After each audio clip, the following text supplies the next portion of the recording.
Би бүр энэ бичлэгийг хийх гэж өчтөр уржигдар бас фильм хийгээд тэг гэрэлтүүлэг болохгүй болоо. Тэгээ бүх юм болохгүй болоо. Тэгээд өнөөдөр дахиад бичлэг хийж явуулсан. Энэ бичлэг болоосай. За өнөөдөр бүгдээрээ өөртөө ихтэй байх талаар ярина. Эхний ээлжинд бусад хүмүүс чиний талаар юу гэж бодож байгаа чамд огтоосоо хамаагүй гэдгийг л ойлгоод авчих хэрэгтэй. Одоо бид хэдийн амьдралд ихэнх үүсдэг асуудлууд болохоор дандаа энэ хүн юугээ бодож байгаа бол тэр хүн юугээ бодож байгаа бол манай одоо ажлынхан юугээ бодох бол ангийнхан юу гэж бодох бол бусад бүх хүмүүс юу гэж бодох бол гэсэн айдсаас болж үүсдэг. Тэгээд өөрсдийнхөө амьдралын яг чухал шийдвэрүүдийг гаргахдаа дандаа бусад хүмүүсээс болж бусад хүмүүстээр тулгуурлаж гаргадаг юм шиг санагддаг. Тэгээд тэгэнгүүт ерөөсөө өөрийнхөө дотор юу байгаа, өөрийнхөө хэн байгааг ерөөсөө олж нээж чаддгүй юм шиг санагддаг байхгүй юу? Чиний ганц удирдах чадах зүйл бол чиний өөрийн чинь бодол, чиний өөрийн сэтгэхүй, чиний дотор юу болж байна, чи тэр болгоныг л ганцхан удирдах чадна. Бусад хүмүүсийн юу хэлэх, ямар үйл гаргах, ямар бодол тээх гэдгийг чи хизээж контролдож удирдах чадахгүй болохоор тэр хүний юу гэж бодож байгааг ерөөсөө санаа зовоод хэрэггүй байдаг. Эцээст хүн болгон өөрөөсөө талаар бодож байгаа. Одоо мэдээж хүн болгон өөрийн гэсэн insecurity-тэй байна шүү дээ. Өөрийн гэсэн өөсөө ингээд тодорхойлцсон. Би эндээ дургу, би тэрэндээ дургу гэсэн байдаг шүү дээ. Тэгээд яг ингээд гараад ингээд хүмүүстэй харилцаад үзэнгүүт тэр болгоныг чинь хүмүүс тэгж тооцолж хардаггүй байгаа даахгүй.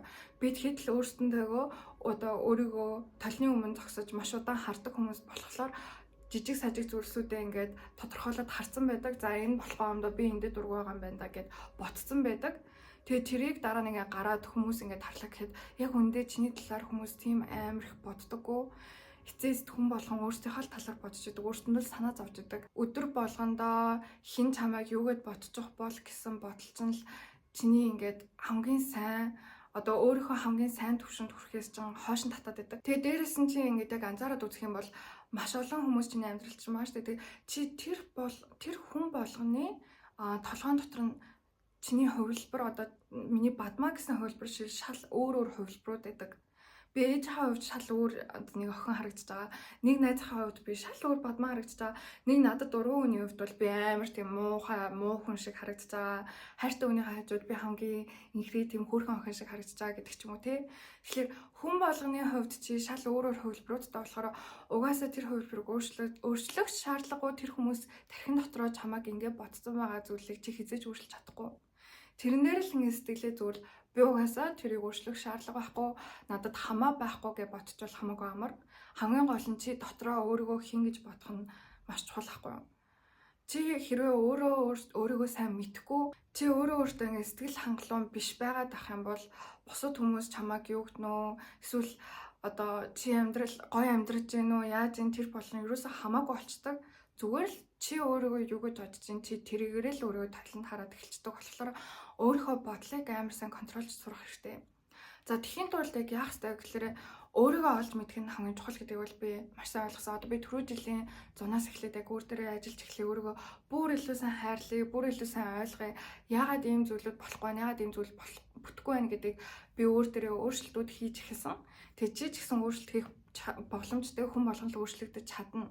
Яг амьдралдаа ингээл нэг зүйл дээр хичээгээд тууштай байж эхлэх юм бол юу ч өөрчлөх боломжтой болохоор зүгээр л өөртөө тэр цаг хугацааг өгч өөртөө шалгуур тавих хэрэгтэй. Чамаас өөр хинч чамд тийм шалгуур тавихгүй. Тэгэхээр бүгдээрээ яах хэрэгтэй вэ гэхээр өөрөөсөө маш олон асуултууд асуух хэрэгтэй. Би юунд дуртай юм? Би юунд дургүй юм? Хүн надтай яаж харьцвал надад таалагддаг юм? Хүн надтай яаж харьцвал надад таалагддаг юм? Хайр гэж миний хувьд юу юм? Өөрийгөө хайрлах гэдэг нь миний хувьд яг юу юм гэдэг тийм асуултууд асууж өөрөө хариулж иж өөрийгөө илүү сайн мэдэж авч иж бас бусдын одоо хэл аманд ч юм уу бусдын бодолд автахгүй байдаг. Хэрвээ чи өөрийгөө мэдгүй хүн чамд ирчээл чамайг нэмэлтгүүд чи тэр бодолд нь автна тийм үү? Би нэрээ тийм хүн юм бах та, би ингэсэн бах та, тэр яагаад намайг ингэ хэлчихв? Энэ болохоор ерөөсөө л эцэст өөрийгөө сайн олж таньж мэдээгүй хүний зан чанар байгаад байгаа байхгүй юу? За тэгээд өөрийгөө олж мэдхээс гадна миний нэг уншиж байгаа The Power of Now гэдэг номон дээр хамгийн чухал зүйл бол өөрсдийнхөө бодлыг удирдах сурах хэрэгтэй гэж байгаа. Ихэнх хүмүүс дандаа ингээд ирээдүйд юм уу эсвэл өнгөрсөн цагт амьдраад байдаг. Өнгөрсөн цагт ийм болцсон надад ийм нууд тохиолдсон болохоор би өнөөдөр ийм байгаад байна гэсэн шалтгаууд өөртөө өгдөг. Тэгмэд ирээдүйд ингэх юмсан ийм л болчвол би жаргалтай байх юм байна л да. Ийм л юм надад ирчвэл би үнэхээр гоё байх гэдэг гэсэн бодлууд ч гэсэн чамайг хизээж одоо үед чинь амьдруулдаггүй гэх юм уу. Тэгээд тэгэнгүүт ирээдүй гэдэг зүйл байхгүй, өнгөрсөн цаг үе гэдэг зүйл байхгүй. Яг өндөө бүгдэнд нь яг одоо цаг үе л байгаа. Тэгэхээр одоо үе дээрээ ингэж амьдарч сурах нь бас нөгөө нэг хүмүүс бясалгал хийгээд байдаг шүү дээ. Тэр нь ингээл нүдэн анаал ингээл мэдэрч байгаа зүгээр л одоо орчноо бүгд ингээд мэдэрдэг гэж байгаа хгүй. Тэрнтэй хүнд айгүй их тайвшрал авчирдаг. Би өмнө нь болохоор бас тэгдэг байсан хгүй юу. Угаасаа л би одоо тэгээ манай ээж анааг ингэж ийсэн намайг надтай хүмүүс ингэж харчихсан. Би багасаа л өөртөө ингэж итгэлгүй байсан. Тиймэрхүү бодлуудыг амар их тээж яваад байнгут би тэрийг хизээж өөрчлөх чадахгүй шүү дээ. Угаасаа би буцаад ингээд цаг хугацаа руу очиод тэр болгоныг өөрчилж чадахгүй ч гэсэн миний хамгийн том анзаарсан зүйл л өөрөө өөртөө аз жаргал өгөхөөс цухтаад байна гэдгийг би ойлгосон байхгүй юу. Өөрөө өөртөө яг жинхэнэ өөрчлөлт гаргахаас би цухтаад байна. Яагаад гэвэл одоо байгаа юмдаа бас ингээд яхаа болоод ингээд яваад байгаа шүү дээ. Хүн болгон л угаасаа тэгдэж шүү дээ. Одоо байгаа нөхцөл байдалтай ингээд тасцсан байдаг. Угаасаа өмнө нь надад ийм болсон. Би угаасаа ийм өвчтэй ч юм уу. Би угаасаа ингэсэн болохоор надад угаасаа мөнгө төгөр байхгүй. Эсвэл миний царай угаасаа ийм болохоор л би ингэж амьдарч байгаа. Хэрвээ тэгээгүй байсан бол би тэгж л амьдрах байсан шүү дээ гэдэг чинь тэр амьдрал руугаа очихоос залхуурах ч юм уу, очихоос айгаад байгаа болохоор өөрөө өөртөө өнөөдөртөө шалтгаан өгч юм. Тэхийн тулд бодлоо удирдах сурах хэрэгтэй. За бодлоо удирдах нь яах вэ гэхээр бодлоо нэг нэр өгчих тий. Одоо жишээл миний бодолд одоо бурмаа гэдэг нэр өгчлөө гэж бодоход тэрийг ерөөсөө ингэж жаж хийхгүйгээр ингээ зүгээр ингээ сонсоо сурчих гэж байгаа байхгүй юу. Бурм одоо ингээ би өөртөө ингээ толгойн дотор нэг бодол орж ирлээ гэж бодоход яа чи одоо имжлэг хийж чадах юм одоо чамд хангалттай ингээ мэдлэг байгаа юм уу. Тэгээд ирэнгүүт би зүгээр тэр бодлуудаа ингэж автахгүйгээр яана нэрээ тэгсэн юм шүү гэл нэг хүмүүс чинь бодолтой автчихдаг шүү дээ. Тэгээд бодлоосоо болоод илүү сөрөг тал руу орох юм уу. Тэгхгүйгээр зүгээр бурмаа ингэж хэлж гин. Бурмаа яагаад ингэж бодож байгаа юм бол доо гэд эрчингүүд бодлоо захирахтаас ш өөрийгөө бодлоосоо салгаад өөрөө хөв хүн болж ирдэг. Бодол гэдэг зүйл зөвхөн өнгөрсөн юм уу ирээдүйн талыг авч иж бодол гэдэг зүйл оршдог гэж байгаа байхгүй. Тэгээд тэнгууд тэр нь бодлоо захирч сурснаар илүү одоотой амьдрах боломжтой. Өөрт итгэх итгэлээ олж авах нь шүү дээ. Би нөгөө түрүү жил бас нэг бичлэг үзчихсэн маяа эхний бичлэг байлаа да. Ямар ч ингэсэн байхгүй. Өөртөө итгэх нь гэдэг чинь л өөртөө хийсэн зүйлүүдэд биелүүлэхийг хэлж байгаа юм гээд. Тэгээд тэр нь юу вэ гэхээр чи хэрвээ ингээд хайртай хүнтэйгээ ч юм уу найз нөхөдтэйгөө нэг ингээд план гаргацсан байлаа гэж бодоход тэр цагт тэддэг өдөр ингэнэ гэчээд чи очихгүй. Тэгээд дараа нь дахин тавтаад байвал танаа найзууд чи юу гэж хэлэх вэ гэхээр энэ айгуу сонио. Энэ хизээч хэлсэн үгэндээ хүрдэггүй. Би одоо энтэй дахиж ханг аут хийхгүй. Би одоо энтэй дахиж уулзахгүй ч юм уу тий. Тэнгүүд чи өөртөө бас ингээд тангараг үүсгэжээ. Одоо жишээл маргаашнаас эхлээд би жимд явна. Би өнөөдөр орой скин кэрэн, би өнөөдөр ном уншина, би өнөөдөр журнал дээр тэмдэглэлийн дэвтэр дээр юм бичнэ гэчээд хизээж тэрийг биелүүлэхгүй бол цаанаасаа ингээд оюун ухаан чинь өөртөө чинь итгэхэ болчдөг. Ийм хин хичээл угаасаа хийдгүү шүү дээ. Тэнгүүд чи өөртөө ингээд амар том зорилго тавьсан байлаа гэж бодъё.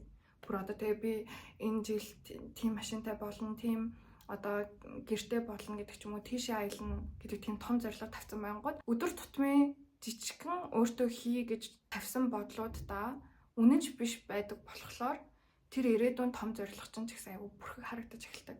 Тэгэхээр одоос эхлээд өөртөө хуурхаа болцгоё. Миний ингээд таашаал авдаг гадуур явахдаа өөртөө ихтэй байдаг нэг зүйл бол би одоо үсээ дандаа ингээд таяг бинтж байгаа шүү дээ. Би үсээ дандаа ингээд арчлах дуртай, би биен дээрээ гоё тос түрхэх дуртай, би амар гоё нэртэй байх дуртай. Тэгээ гадуур яваад одоо ингээд хүмүүс ямар гоё нэртэй ингээд бол надад авах магтаалаас хамгийн гоё магтаал юм шиг санагддаг байхгүй юу? Тэгээд магтаалаас гадна зүгээр өөрийнхөө үн цэнийг өөртөө өгөх ёстой байдаг. Ямарваа нэгэн зүйл дээр ингээд үн цэнийг тавьсан байдаг шүү дээ. Одоо жишээл хамгийн том жишээ гэх юм бол сошиал медиа. Одоо Instagram likes ч юм уу тэг хідэн даагчтай гэдэг. Одоо арай л дэндүү чухал болсон юм санагдаад. Тэгэд яг миний одоо би бас дэжгүй даагчтай болохоор надаас юм уу гарах нь айгу сонирн бах л та. Гэхдээ би нэг хэсэг ингэсэн аахгүй. За би одоо дандаа 5,000-аас 10,000 лайк авдаг гэж бодоол тий. Тийм болохоор би үнэхээр дэжгүй гэл ингээл явчихсан чинь гинт ингээл нэг өдөр 3,000 лайк авах ч юм уу, 1,000 лайк авах ч юм уу. Тиймэрхүү тохиолдох юм бол яагаад ингэж юу? Би ингээ болохгүй юм бахтай. Тийм бодол амар аюултай байхгүй юу? Яг тэгвэл би өөрийнхөө үн цэнийг тэр лайкууд төгцөн байсан байгаад байгаа байхгүй юу? Тэгэхээр бүгдээрээ машин чирэг байна уу? Гадны хотын брендийн хувцас байна уу? Гэр бүл байна уу? Ямар найз нөхөд байна уу? Юун дээр ч өөрийнхөө үн цэнийг өгч болохгүй. Чиний үн цэн чинь зөвхөн чамд орших ёстой. Өөрөө өөртөө хайртай байх ёстой. Өөртөө гоё үгс хэлэх ёстой. Би тэгэд яг эцэст өөртөндөө амар муухай ханддаг хүмүүс байгаа байхгүй юу? Чи хизээч өөрийнхөө толгойн дотор өөртөө хэлж байгаа үгнүүдийг өөр хүн лөө ингээ хартай хэлж чадахгүй. Хамгийн гол нь би тэгэд өөрснөө ингээ ажил сурч иж өөртөө хамгаалах байхгүй юу? Өөртөө аура энергийг хамгаалж, өөртөө илүү дотроосоо нөхөж, цэнэглэж сурах ёстой.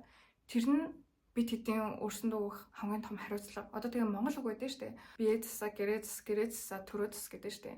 Тэнгүүд одоо Монголын нийгэмд ихэнх нь одоо өөрсдөө ч тортож чадаагүй тийм төвшин дээр явж штэ. Яалтчгүй нийгэм нь ийм байна. Гэхдээ түрүүн би хэлжсэн да янз бүрийн зүйлийг өөртөө шалтгаан өгч болохгүй гэдэг. Одоо бас ингээд залуучуудыг ялангуяа Gen Z үеийнхнийг ингээд харангууд маш их мэдлэгтэй болж байна. Өөрсдөн дээрээ аягүй сайн ажиллаж байна. Ихэнх нь тасгал хөдөлгөөн хийдэг болсон. Ихэнх нь л эрүүл хоолт гэдэг тийм майндсеттай болсон байгааг би хараад бас аягүй их баярлж байгаа. Тэгэхээр бид хэд бас өөрсдөө ирээдүг өөрчлөх боломжтой хүмүүс. Тэгэхээр хамгийн түрүүнд өөрсдөөсөө эхлэх хэрэгтэй. Тэрний хамгийн эхлэл нь бол мэдээж заяа өөртөө итгэлтэй байх. Өөрийгөө хайрлаж сурах. Энэ зүйлүүд дээр тулгуурлаж байгаа. Хүн болон мэдээж хизээж төгс байдаггүй. Бид хэд угаасаа төгс байхын төлөө хичээх албагүй. Гэтэ өөрийнхөө хамгийн дээд түвшинд очихын тулд хичээх хэрэгтэй гэж бол би боддог. За тэгээд бүгдээр ингээд өөрснөрөө ажиллаад эхлэе. Тэгэд өөрийгөө хайрлаж эхлэе. Өөртөө цаг хугацаа зарцуулж эхлэе. Тэгвэл би яг түрүү жил миний бодсон юм байсан байхгүй юу? Одоо ингээд манай охтууд ингэдэж шүү дээ. Би одоо тийм л залуутай ирмээр байна. Би тийм л залуутай баймаар байна. Ийм мундаг тийм гэд ингээд ирэнгүүтлээ яг тийм залуучууд олцдгоо ч юм уу тий. Тэгээ би болохоор хувьдаа ингэж бодсохгүй. За би бас яг өөрийнхөө дээд түвшинд бол хүрч чадаагүй байна. Би яг тийм төлөвшөлтөө болж чадаагүй байна. Би яг цаг хугацаагаа ингэж зөв зарцуулж чадахгүй байна. Тэгэхээр миний хийх ёстой зүйл бол би өөртөө ажиллаж, би өөрийнхөө энергийг бүрдүүлж, би өөрөө тийм мундаг хүн болж иж, тийм хүн над дээр ирэх юм байна. Одоо I don't chase, I attract гэдэг шүү дээ. Тэгээ тэнгүүч чиний энэ energy, чиний байгаа энэ хүн чинь яг цаанаасаа л тийм төрлийн хүмүүсийг л өөртөө ингээд татчихдаг. Тэгмээд яг тийм алдартай үг гэдэг шүү дээ. Хүмүүсийг найзуудаар нь шинж гэдэг шүү дээ. Тэгээ ингээ яг харангуудыг ойлгомжтой л байгаа даахгүй юу. Хэрвээ чи тийм хүнтэй хамт баймаар байвал өөрийнхөө дээд түвшинд бас очих ёстой. Тэгээ сайн найзууд гэдэг дээр дуртахад бол нь шүү дээ. Чамайг ингээд хэцүү байдалд оруулдаг. Тэг чамайг ингээд доош нь хийж иж тэрийг ингээд ой чин жок гэсэн штэ гэдэг ч юм уу. Тийм хүмүүсээр хэрвээ чи хүрээлэгдэж байгаа бол тэр хүмүүсийг зүгээр л хаях хэрэгтэй. Тэр хүмүүс чиний амьдралд юусоо хэрэггүй. Надад яг сургуульд нэг тийм охин байдаг гэсэхгүй миний бүр сайн найз гэж ордог охин байсан. Тэгэл тэнгуүлээ ингээл намайг хартаал ингээл дандаа намайг шоолж инээдэг. Тэгмүүд би хөөрхөн амьд тэр үед өөртөө итгэлгүй байсан болохоор би тэрийг дагаж инээдэг байсан байгаа байхгүй юу. Намайг биш тээ нэг банд надаа ингээд нэг хальт сайн болчихгүй юу. Тэг тэгсэн чинь манай найз ингээд надад хүрчсэн. Миний ингээд хацрыг чимгснэ. Чам шиг юм том хацартай охтуудад бас дуртай залуучууд байдаг юм биш тээ. Хөөрхөн штэ гингижээс ахгүй. Тэг тэрний хамгийн муухай зүйл нь штэ тээ. Чам ингээд хөөрхөн чим шиг сонин чим шиг мэдрэмж ингээд төрүүлээ ачиж байгаа хгүй юу. Амар тийм муухай хүмүүс байдаг. Тэгээд ирэнгүүт би сүүл рүү тэр найзаагаа амьдралаасаа бол хассан. Одоо миний амьдралд байгаа хүмүүс шүү дээ. Үнэхээр би биэндээ дэмжлэг үзүүлдэг хүмүүс байгаа байхгүй юу? Миний одоо 10 хэдэн жил найзсан нэг найз маань байгаа. Миний эргэн тойронд дандаа одоо би тэгэхэд энерги яах вэ те? Яаж илүү мундаг болох вэ? Яаж илүү ухаантай болох вэ? За миний найзаа чиний энэ зүйл чи арай л болохгүй байгаа дээ шүү. Чи энийгээ өөрчлөх хэрэгтэй байна. Яг бол энэ зүйл төр чинь энэ чиний ингээд алдаа болчиход байгаа юм гэж шууд ингээд шулуухан хэлцдэг хүн байна гэдэг чинь бас айгүй хэрэгтэй зүйл байхгүй юу? Чиний хүрээл ямраа чи тэр ихт мөрөөл өсөж дэвшдэг. Битгий өөрийнхөө талаар муу мухай үгнүүд хэлжээ. Одоо өмнө чинь ингээл oh my god I'm so stupid, so boring гэл иймэрхүү үгнүүд амар тийм тренд болоод идэг гэсэн шүү дээ. Тэгээ би тэр үед нь ч гэсэн oh my god I'm so stupid амар тэнэг штэ тэргээл ингээл явж исэн байхгүй юу? Гэхдээ тэгэж хэлэх тусам чи тэрийг л өөртөө ингээд татаад байдаг байхгүй юу? Би нэг хэсэг дандаа ингээл би өөрийгөө амар азгүй. Би азгүй би үнэхээр азгүй хүн гэж яриад байдаг гэсэн байхгүй юу? Тэгээ тэгэх тусам л ингээ анзаараад ангууд надад ингээл азгүй зүйлүүд тохиолддог. Жижигхэн ч гэсэн том ч гэсэн.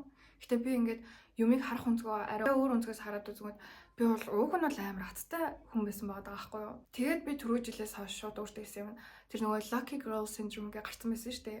Тэгмэд би ингээд өөртөө дандаа би үнэхээр аттай. Ямар гоё юм бэ? Би ямар аттай юм гэж би дандаа боддог болчихсохгүй юу? Тэгээд би нэг жил дандаа энэ бодлого ингээд ангууд үнэхээр л би аттай гадаг. Над дандаа гоё аз завшаа ирчээдэг. Тэгээ миний амьдралд ч гэсэн гоё зүйлүүд бий болж байдаг. Тэгэхээр өөрийгөө дотроо ингээд ментал дотроо өөрийгөө ингээд доош нь хийдэг тийм үгнүүдээ үгийн сангаасаа авч хаяа. Тэгээ өөрийгөө битгий азгүй гэж бод. Тэгэх тусмал чи илүү азгүй байна. Тэгэх тусмал чи өөрийгөө новшин гэж бодно. Өөртөө одоо би тэгэхэд чинь өөртөө тэгэл амьдарч байгаа л тэгэл хитээс ганцаараа л үхэн штэ. Тэнгүүд энэ бие хайрал, өөрийгөө хайрал, өөртөө жоохон инэрэнгүү хандаж сурах хэрэгтэй. За тэгээд хамгийн сүүлчийн миний хэлэх зүйл болохоор надад маш их тусалсан зүйл. Би gratitude journal маш олон жил ингээд хөтлөж байгаа. Одоо энэ болохоор миний хитдэгч journal юм да. Гэхдээ би энэ дээр бас нэг их бичдэггүй л дээ. Гэхдээ одоо энэ хамгийн ихнийхэн жил тэгээ 2020 онд gratitude гээд 12 сард ихсэн байгаа даахгүй. Тэгээ 2020 он гэхэлэр 4 жилийн өмнө энэ тэмдэглэлийн дэвтэр дээр эхэлжсэн. Тэгээд би өмнөх ч гэсэн бичдэг байсан тэмдэглэлийн дэвтрүүд ингээ хадгалдаг. Тэгээд талархлын дэвтэртэй болоод ирэнгүүт хүнд ингээд өдөр тутмын стресс ч юм уу те хэцүү тохиолдож исэн зүйлүүд айгүй жижигхан болж харагддаг. Надаа ингээл би тийм дээр талархаж байна, би ийм дээр талархаж байна. Надаа ийм тийм зүйл гой санагдаж байна гэж бичих тусам л миний амьдрал илүү гэгээлэг болоод байгаа юм шиг. Би үнэхээр чадах юм шиг, угаасаа л ирээдүйд гоё юм болох юм шиг мэдрэмж төрөх тусам тэрийг чинь ингээд universe чамд илгээдэг. Тэгэхээр gratitude journal тэгээд дээрэс нь өөрийнхөө ингээд мэдэрч байгаа хэцүү зүйл ч гэсэн мэдэрч ивэл тэмдэглэлийн дэвтэр дээрээ бичээл гаргачих хэрэгтэй. Ягаад гэвэл энэ дотор ингээд бодоол тэгэл тэр бодлоо хэд дахин тавтаа ингээд бодоол ах юм бол тэр бодлоосоо салж чадахгүй тэр бодол дотроо ингээд баг ингээд хэцүү нэг ингээд амьдарчдаг байхгүй юу. Тэгэхээр тэр бодлоодоо гаргаж сур тэмдэглэлийн дэвтэр дээр янз бүрийн зүйлүүдэд бичиж сур жижигхэн өдөрт одоо жишээл 3 талархж байгаа зүйлээ бичиж сур. Тэг тусам л чи өөрийнхөө ч амьдралд талархаж эхэлнэ, чи өөртөө ч баярлаж эхэлнэ. Чи ирээдүйг ч гэсэн харахтаа илүү өөдрөгөр харж эхэлнэ. Тэгээ энэ надад бол тус усан зүйлсийн нэг үл ялчгүй мөн гэж би боддог. Тэгэд янз бүрийн сөрөг хүмүүс ч юм уу янз бүрийн хэцүү зүйл тохиолдонгууд би ерөөсөө тэрийг тэгэж хүн дээр хүлээж авах болцсон гэх юм уу. За тэгээд миний имжлэгийг үзэнд маш их баярлалаа. Дараагийн бичлэгээрээ уулзъя.